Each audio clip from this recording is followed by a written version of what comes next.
नमस्कार, मी राणीज रेसिपी मराठीमध्ये तुमचं पुन्हा एकदा स्वागत. चला तर शेतावर मस्त की ताजा ताजा दूध आला होता. मग काय ठरवलं, दुधी भोपळा आणि चणा डाळ मिक्स भाजी करूया. त्यासाठी चणा डाळ भिजून घेतलेली, दुधी छान साल काढून घेतलेला आणि छान इथं बघा काळा वाटण करून घेतले. कांदा भाजून छान वाटण करून घेतलं आहे. कांदा खोबऱ्याचा भाजून वाटण केलं. त्या साल काढून घेतले दुधीचे आणि त्याचे छान छोटे छोटे पीसेस करून घेतलेले आहेत.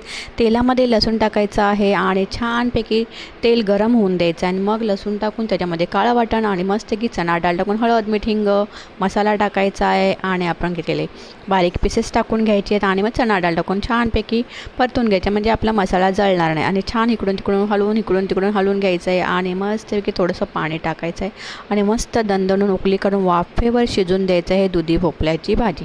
आता ही दुधी भोपळ्याची भाजी ना अगदी मटण नसतो ना त्यालाही मागे टाकली इतकी सुंदर ही भाजी होते. नक्कीच करून बघा. आणि इथं छान चवीनुसार मीठ टाकून छान पाणी टाकायचं आहे, थोडंसं पाणी टाकायचं आहे. टॅमॅटोचे छान छोटे छोटे पीसेस करून घेतलेले आणि टॅमॅटो टाकून घेतलेला आहे आणि मस्त बघा आता वाफेवर शिजून द्यायचं आहे. थोडं पाणी टाकायचं आणि मस्त ताटावर पाणी ठेवायचं आणि ताटाला पाणी टाकलं की त्याच वाफेवर पाणी मस्त टाकून घ्यायचं आहे आणि छान वाफेवर दोन उकळी काढून छान ही भाजी शिजून घ्यायची.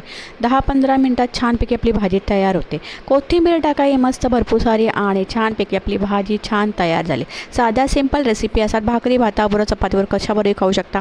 रेसिपी आवडत असेल तर नक्कीच लाईक शेअर सबस्क्राईब करायला विसरू नका. चला तर मग पुन्हा भेटू नेमकं तुम्हाला, तोपर्यंत बाय बाय. मग या खायला दुधी भोपळ्याची भाजी चणा डाळ मिक्स. चला तर पुन्हा भेटू. Bye bye.